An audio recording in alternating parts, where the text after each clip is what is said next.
Yo siempre pensé que en Ciudad Peluche lo peor que podía pasar era que Federica me gritara por no llevar dinero a la casa, o que Junior me saliera con alguna de sus estupideces. Nunca imaginé que lo que nos iba a destruir no vendría de las deudas, ni de los vecinos, ni de las ridiculeces de mi propia familia. Sino de algo tan pequeño, tan silencioso, tan asquerosamente inevitable. Era un día normal. Federica me había obligado a quedarme en la sala para ver las noticias, porque uno tiene que estar informado, Ludovico, no nomás sentado como bulto. Yo resoplé, encendí la tele y ahí estaba el noticiero de Ciudad Peluche, con ese presentador de sonrisa plástica que siempre parecía estar burlándose de uno. Pero esa vez no estaba sonriendo. En la pantalla aparecieron imágenes borrosas, de un barrio al otro lado de la ciudad. Casas con cintas amarillas, camiones de sanidad entrando y saliendo, gente corriendo con mascarillas improvisadas. El presentador, con un tono apagado, dijo que había un brote de una enfermedad desconocida. Una enfermedad que empezaba con unas pequeñas manchas rojas en la piel. Y que, en cuestión de horas, se transformaban en grupos de agujeros, como si la carne fuera un pan al que las ratas le arrancaban migajas. Yo me reí, nervioso. Ay, no manchen, seguro es otra exageración de la tele. Dije, volteando a ver a Federica. Ella no me contestó. Tenía los ojos clavados en la pantalla, con los labios apretados. Vivi, la rara de mi hija, estaba sentada en el piso y murmuraba algo que no entendí, como si recitara un rezo. Ludoviquito, por supuesto, preguntó si esos agujeros se podían exprimir como barros. Fue entonces que mostraron las imágenes. Una mujer tirada en una camilla, con la piel cubierta de hoyos diminutos que se extendían como un patrón repugnante, como panal de abeja deformado, pero en carne humana. Sus labios ya no eran labios, sino carne agujereada. Y lo peor fueron los ojos. El párpado se le había llenado de orificios diminutos, y cuando lloraba, el líquido no salía por un solo punto, sino que goteaba por decenas de esos huecos. Federica gritó y apagó la tele. Pero el grito no fue de enojo. Fue de miedo. Excelsa, que estaba sacudiendo el polvo del sillón, se santiguó. Ay, señor, que eso no llegue aquí. Que eso no llegue aquí. Murmuraba. Maradonio, su hijo, se reía, como si no entendiera nada. Pero su risa sonaba más como un chillido nervioso que como diversión. El silencio llenó la sala. Yo no sabía qué decir. Intenté hacer un chiste, algo como bueno, peor que las deudas no puede estar, pero las palabras se me atoraron en la garganta. Porque aunque tratara de convencerme de que era solo una noticia sensacionalista, dentro de mí había una sensación de asco, de terror, que me hacía erizar la piel. La tripofobia. Yo no conocía esa palabra todavía, pero ese sentimiento ya me estaba carcomiendo. Esa misma noche, Flavio me llamó por teléfono. Su voz sonaba quebrada, nada que ver con el presumido de siempre. Ludovico, ¿estás viendo las noticias? Me dijo sin siquiera saludar.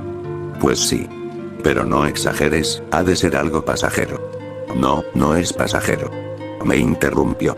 Mi vecino, don Tadeo. Está muerto. Le salió eso en la cara. Tenía agujeros en el cuello, en los brazos, parecía como si algo se lo hubiera comido desde adentro. Y lo peor es que antes de morir, él me miró. Me miró con esos ojos llenos de huecos, como si quisiera que yo también lo tuviera. Yo no supe qué contestar. Solo recuerdo que me quedé con el teléfono en la mano, escuchando la respiración entrecortada de Flavio, hasta que colgó de golpe. Martina también llamó a Federica más tarde. Le dijo que cerrara bien las ventanas, que no dejara entrar la humedad ni nada extraño, porque los del hospital decían que todo era causado por hongos. Que esos hongos estaban en el aire, en las paredes, en las plantas. Y que bastaba con respirarlos para empezar a podrirse desde adentro.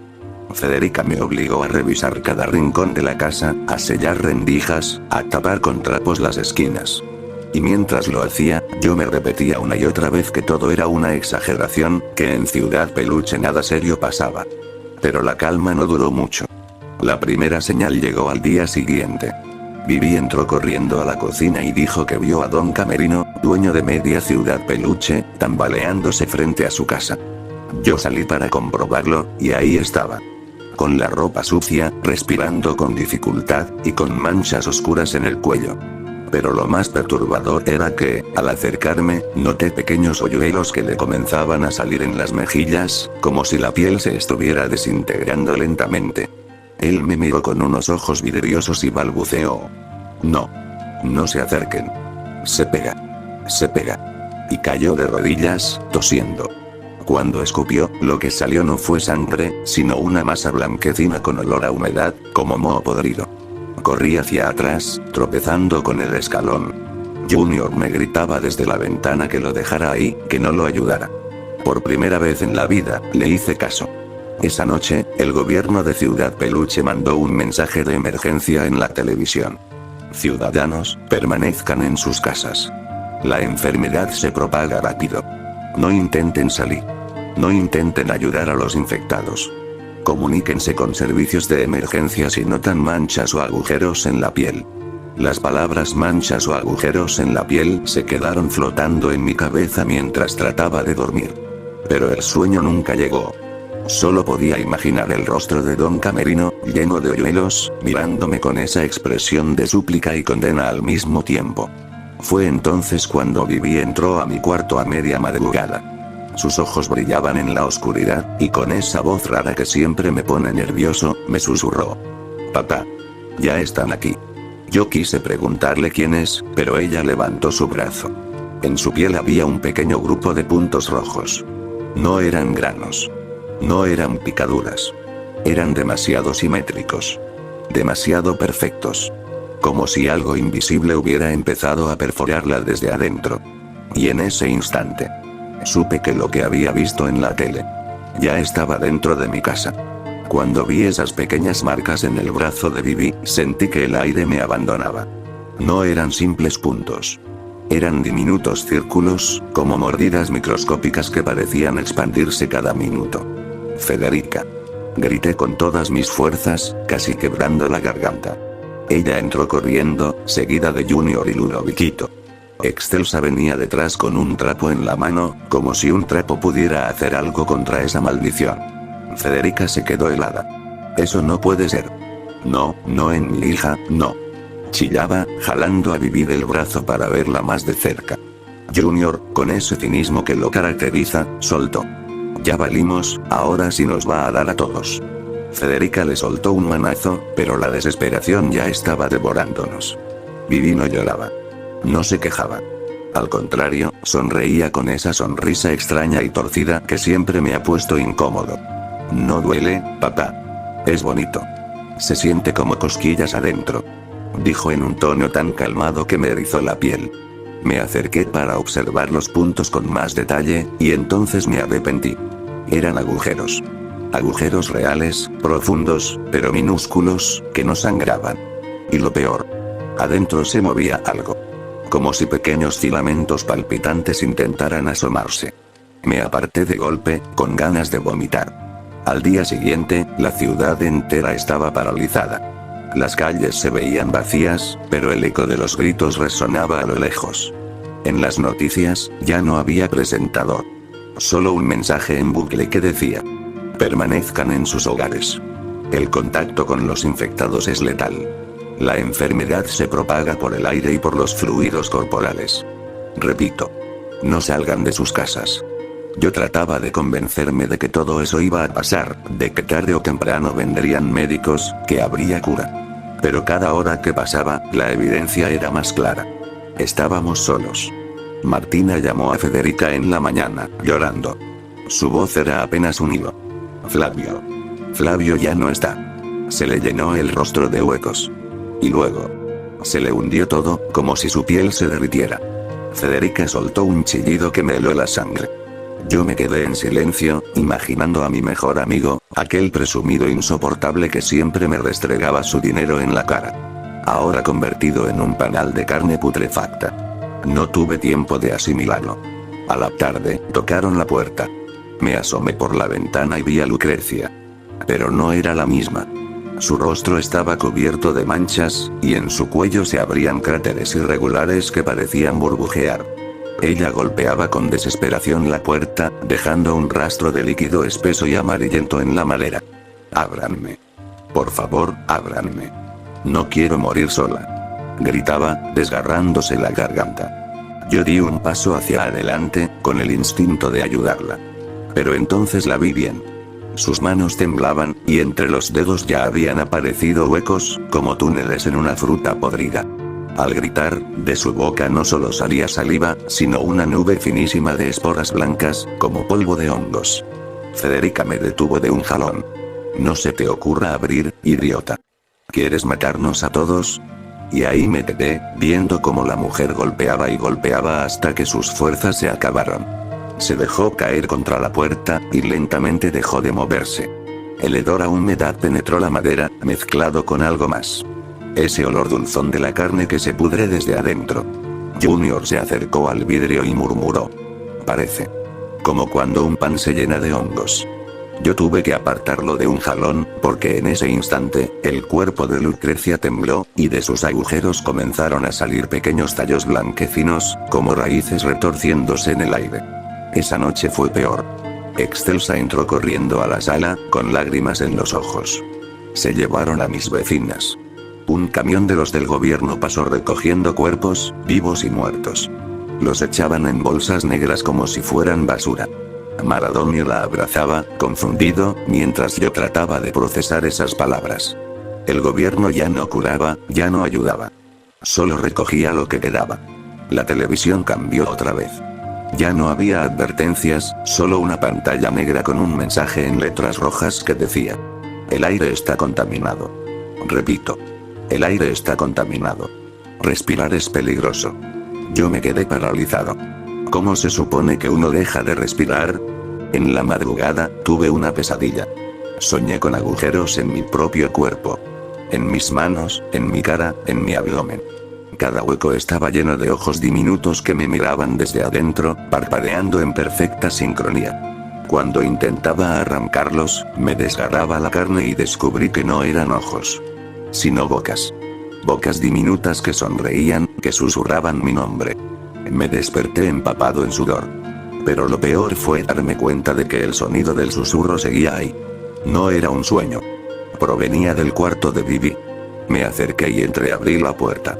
Ella estaba sentada en el piso, arrancándose la piel con las uñas, fascinada, viendo cómo sus agujeros crecían. Papá. Ya casi estoy completa. Me dijo, con voz suave. Y entre los huecos de su brazo, vi que algo se movía. Como si estuviera gestando una vida nueva, no humana, que pronto iba a salir. Esa fue la primera vez que lo sentí. El verdadero terror. No solo porque Vivi ya estaba perdida, sino porque al mirar mis propias manos, noté pequeñas marcas rojas en la piel. Al principio pensé que era mi imaginación. Pero al rascarme, sentí que la carne estaba más blanda, más frágil. Como si algo ya me hubiera empezado a devorar. Yo quería convencerme de que las marcas en mis manos eran solo picaduras de mosco. Que no era lo que había visto en Vivi. Que no era esa maldita enfermedad. Pero mientras más me rascaba, más sentía la piel suave, como si estuviera siendo perforada desde dentro. Federica me descubrió revisándome en el baño.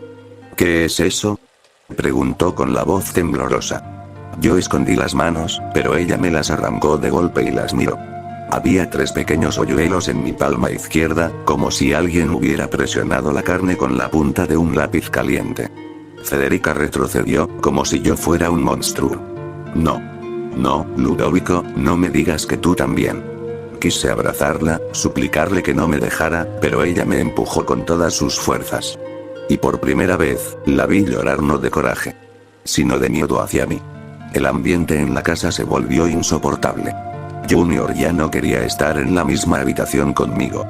Ludoviquito preguntaba si iba a contagiarse y morir, como si lo dijera de manera casual, pero sus ojos delataban el terror.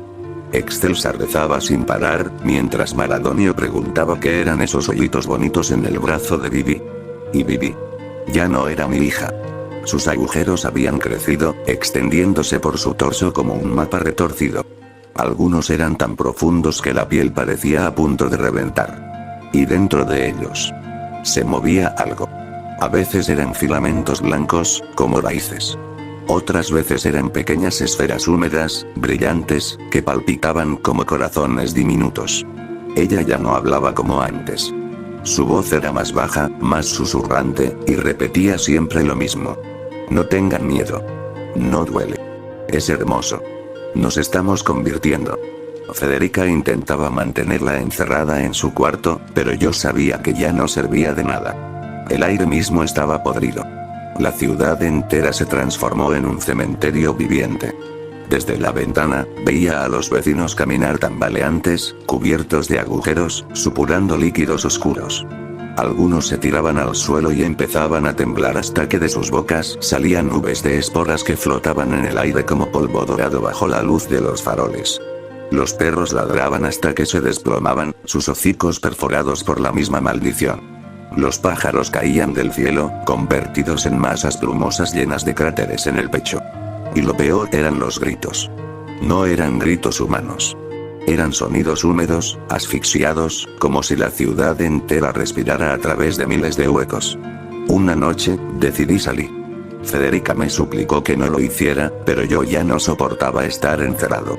Caminé unas calles, con el corazón desbocado, y vi lo que quedaba del barrio. Don Camerino estaba tirado en el suelo, su cuerpo irreconocible. Tenía tantos agujeros que parecía un colador de carne. Pero no estaba muerto. Se movía, apenas, y de cada hueco brotaban tallos delgados que parecían hongos carnosos. Algunos se abrían en pequeñas flores negras que soltaban más esporas. Él me miró. O mejor dicho, lo que quedaba de sus ojos me miró. Los globos oculares eran masas agujereadas, llenas de pequeños cráteres que parpadeaban como si fueran ojos nuevos. Ludo. Vico. Balbuceó, con voz quebrada. Ayú. Dame. Sentí náuseas. Quise correr, pero mis piernas se paralizaron. Y entonces vi cómo su abdomen se hinchaba, temblaba. Y de repente reventó. De dentro salió un enjambre de larvas blancas, cada una con diminutos orificios en su cuerpo. Se arrastraban por el suelo, buscando dónde meterse. Una de ellas se acercó a mi zapato, y yo la aplasté con rabia. Pero cuando lo hice, de su interior salió un chorro de líquido espeso que salpicó mi pantalón. El hedor era insoportable, como humedad mezclada con carne podrida. Corrí de regreso a la casa, con el estómago revuelto. Cuando llegué, Martina estaba en la sala. Federica lloraba abrazándola. Martina se veía demacrada, el maquillaje corrido por el llanto. Flavio. Flavio explotó. Decía entre sollozos. Se llenó de agujeros hasta que ya no quedó nada.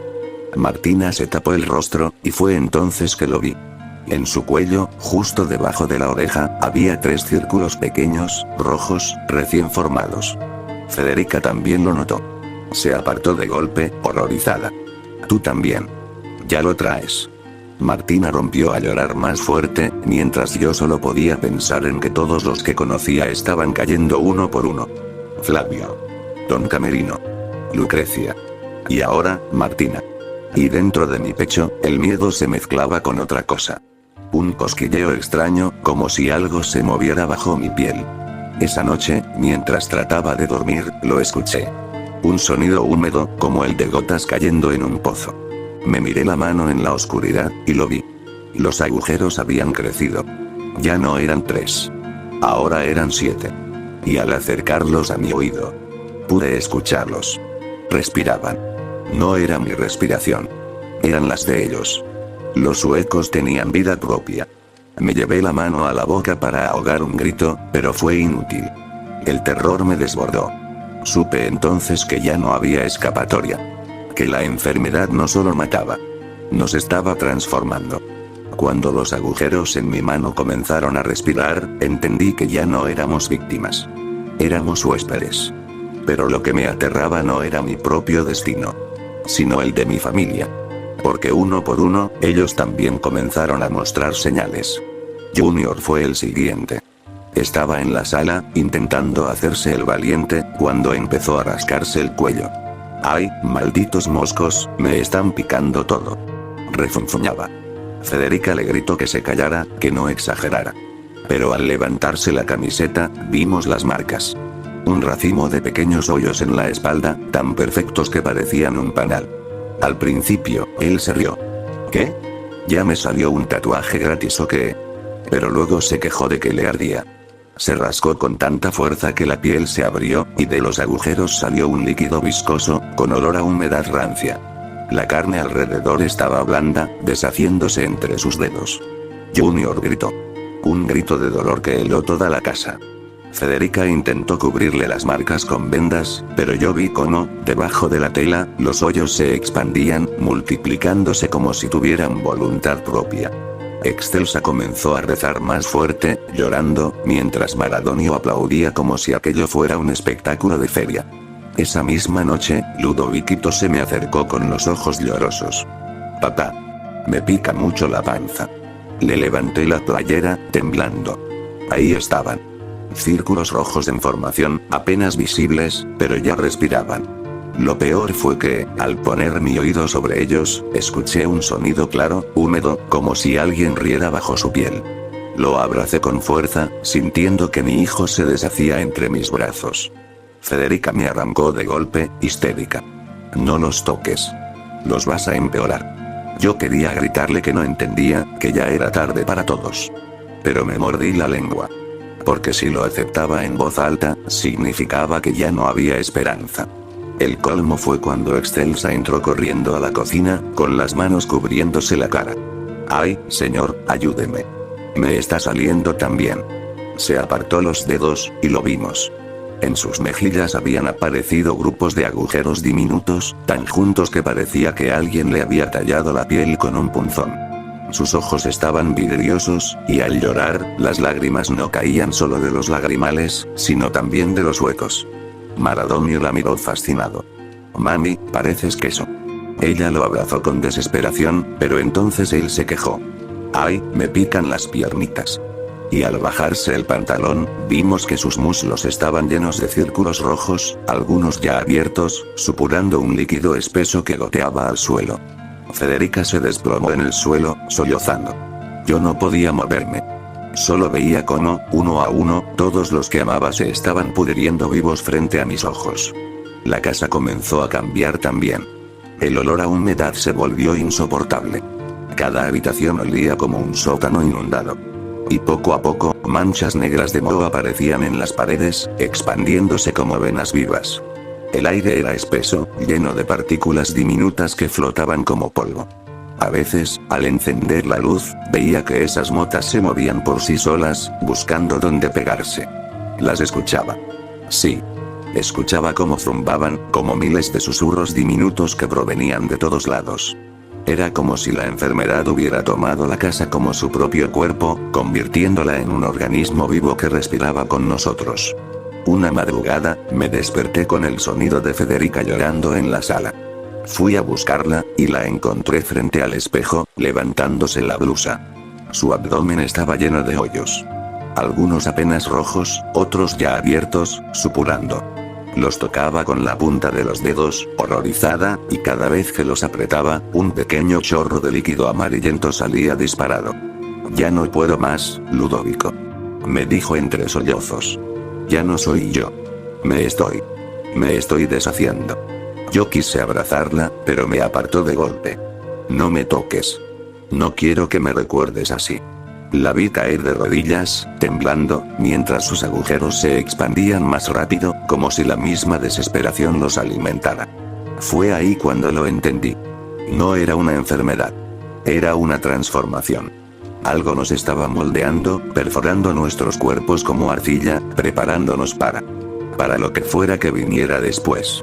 Esa noche, todos los miembros de mi familia gemían en sus habitaciones. Sus voces se mezclaban con sonidos húmedos, viscosos, como el de burbujas explotando bajo el agua. Me encerré en la cocina, temblando, observando mis propias manos. Los agujeros habían crecido tanto que ya no podía cerrarlas por completo. Cada vez que lo intentaba, de ellos salía un chorro de aire, como un silbido. Y fue entonces cuando escuché algo que me paralizó. Una risa. No era la de Junior, ni la de Ludoviquito, ni la de Bibi. Era una risa hueca, lejana, que parecía provenir de dentro de las paredes, del piso, del techo. La casa entera reía. No pude más. Grité, golpeando la mesa, rompiendo platos. Pero mientras más gritaba, más fuerte se escuchaba aquella risa. como si algo invisible se burlara de nosotros, gozando de vernos convertidos en carne hueca. Y entonces lo vi. Una sombra moviéndose entre las manchas de moho, deslizándose por las paredes como si tuviera vida propia. No tenía forma definida. Solo cientos de pequeños agujeros que se abrían y cerraban, mirándome, respirando. Me quedé paralizado, con el corazón golpeando mi pecho como un tambor. Porque entendí que esa cosa no estaba afuera. Ya estaba aquí. Yo pensaba que lo peor era ver cómo mi familia se llenaba de agujeros. Me equivocaba. Lo peor fue cuando la casa misma comenzó a deshacerse. El moho se extendía más rápido que el fuego. Las paredes ya no eran blancas. Eran negras, húmedas, cubiertas de círculos irregulares que parecían respirar. Cada agujero en la pared expulsaba un vapor fétido, como si el concreto estuviera vivo. Y en la oscuridad, se escuchaba un goteo constante, como si la casa llorara. Me atreví a tocar una de esas manchas con la punta del dedo. Se hundió como carne blanda. Y de inmediato, algo dentro me mordió. Grité, sacudiendo la mano. Mi dedo sangraba, pero la sangre no era normal. Era espesa, oscura, casi gelatinosa. El olor era insoportable, como si mi cuerpo ya no me perteneciera. Vivi fue la primera en transformarse por completo. Entré a su cuarto y la encontré sentada en el suelo, con las piernas cruzadas, arrancándose mechones de cabello. Su cuero cabelludo estaba lleno de hoyos, tan profundos que podía ver el hueso del cráneo. De cada agujero salían filamentos blancos, como raíces finas que se movían por sí solas. «Papá. Ya puedo oírlos», susurró con una sonrisa torcida. «Me hablan desde adentro». La abracé sin pensarlo, llorando. Pero entonces lo sentí. Algo dentro de sus agujeros se movía. Algo húmedo, que se agitaba al contacto con mis brazos. Me aparté de golpe, horrorizado. Ella me miró con ternura. «No tengas miedo. Pronto tú también vas a oírlos». Y entonces, de uno de los hoyos en su cuello, salió un chorro de larvas diminutas, resbalando por su pecho, cayendo al suelo como gotas de leche podrida. Junior ya no se quejaba. Solo gemía. Estaba acostado en el sofá, cubierto de agujeros que supuraban un líquido negruzco. Cada vez que intentaba hablar, de su garganta salía un silbido, como si ya no tuviera cuerdas vocales. Ludoviquito estaba peor. Lo encontré en el baño, frente al espejo, arrancándose pedazos de piel con las manos. «Quiero sacarlos, papá. Quiero sacarlos», repetía, sollozando. Su abdomen estaba perforado, lleno de hoyos que se abrían cada vez más. Cuando los presionaba, salían burbujas que reventaban con un sonido nauseabundo. Federica intentaba detenerlo, gritando, llorando, pero ella misma estaba cubierta de agujeros en el torso. Cada vez que gritaba, podía ver cómo su garganta se abría en cráteres internos, dejando escapar pequeñas esporas al aire. Era inútil. Excelsa ya no rezaba. Se había arrodillado en el pasillo, con los brazos abiertos, dejando que sus agujeros escupieran filamentos. «Es la voluntad de Dios. Es su castigo», decía con la voz ronca, mientras Maradonio reía y tocaba los hoyos de sus piernas como si fueran juguetes. El niño, ya casi irreconocible, tenía tantos orificios que parecía una esponja de carne. Al caminar, sus pasos dejaban un rastro de líquidos amarillentos. Y aún así, reía. Reía como si disfrutara su propia descomposición. Esa noche, la casa explotó en gritos.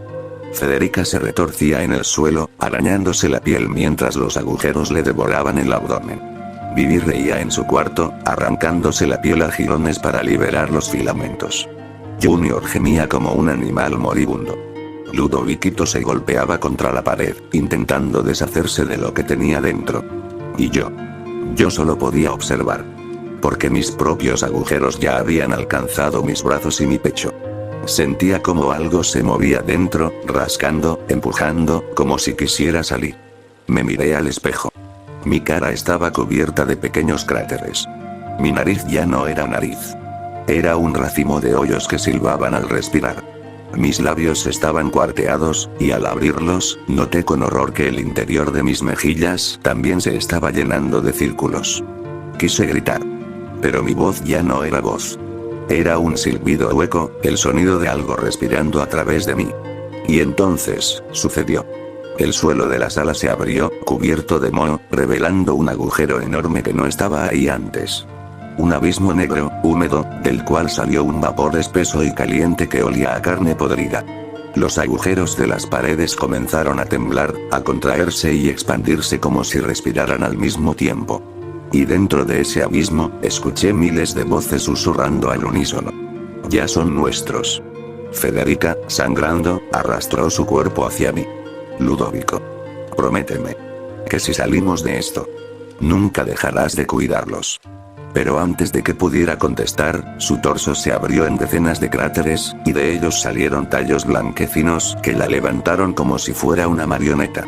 La casa entera rugió. Y yo supe que ya no había vuelta atrás. Yo pensaba que lo había visto todo. Que nada podía ser peor que ver a mi familia convertida en carne agujereada, supurando, deshaciéndose frente a mí. Pero estaba equivocado. Lo peor no era verlos morir. Lo peor era verlos renacer. Federica ya no era mi esposa.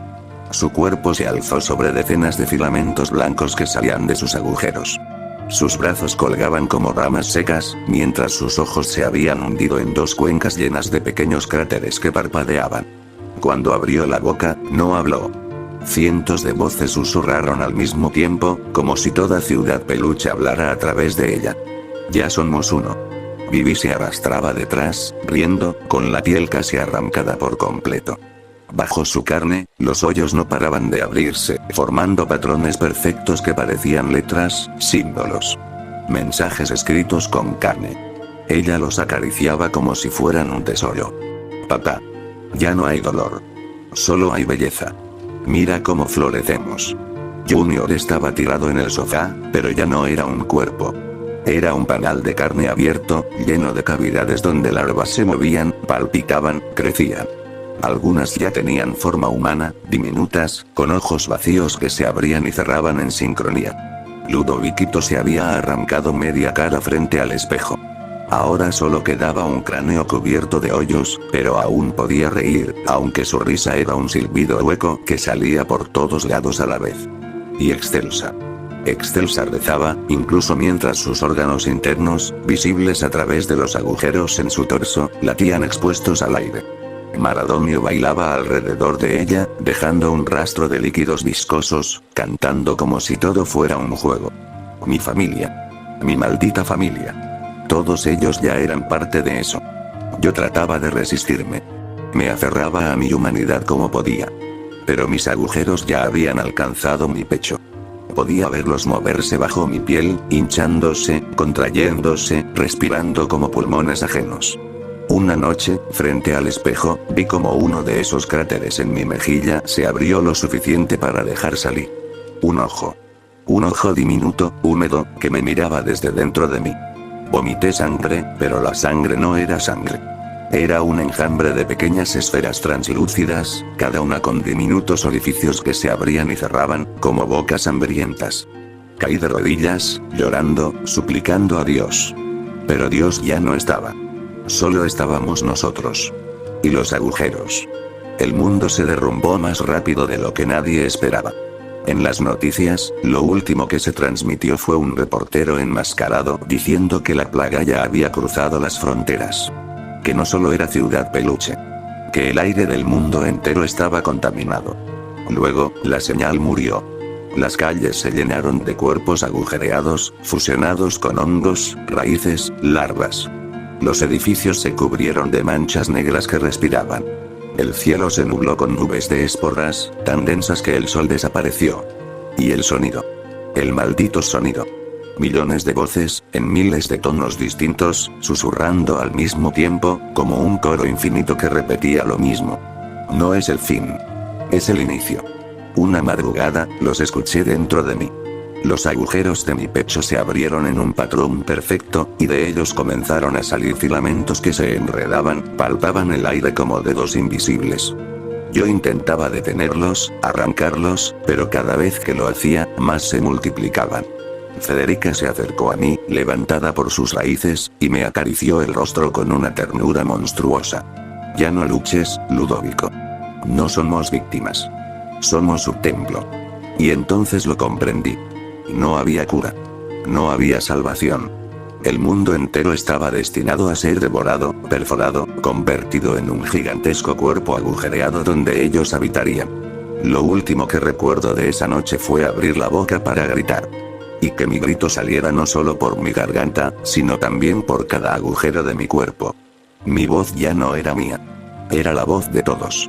Sentí como mis ojos se llenaban de cráteres, como mi piel se deshacía en panales húmedos, como mis huesos eran atravesados por raíces blancas. Y entonces lo vi. Una visión final, clara, inevitable. El mundo entero convertido en un solo organismo perforado, un cadáver planetario cubierto de agujeros, respirando al unísono. Millones de cuerpos fusionados en carne viva, millones de voces susurrando juntas, millones de agujeros latiendo como un corazón inmenso. Yo ya no soy Ludovico. Yo soy el eco de la tripofobia. El miedo hecho carne. El agujero que nunca se cierra. Y pronto. Tú también lo serás.